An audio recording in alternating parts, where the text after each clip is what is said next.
Takshashila YouTube channel வாயிலாக இப்பொழுது நாம் பார்த்து கொண்டிருப்பது கோலங்கள். தமிழ்நாட்டில் பாரம்பரியமாக வரையப்படும் கோலங்கள் இப்பொழுது நாம் பார்த்து கொண்டிருக்கிறோம்.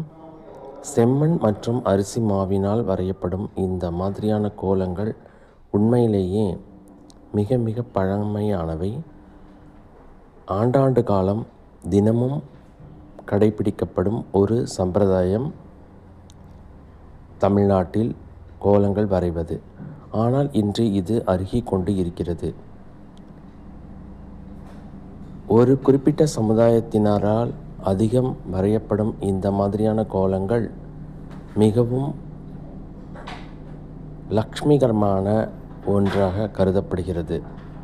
ஆகவே கோலங்களை அனைவரும் வீட்டிற்குள்ளாவது வரைந்து பழகி கொள்ள வேண்டும். இந்த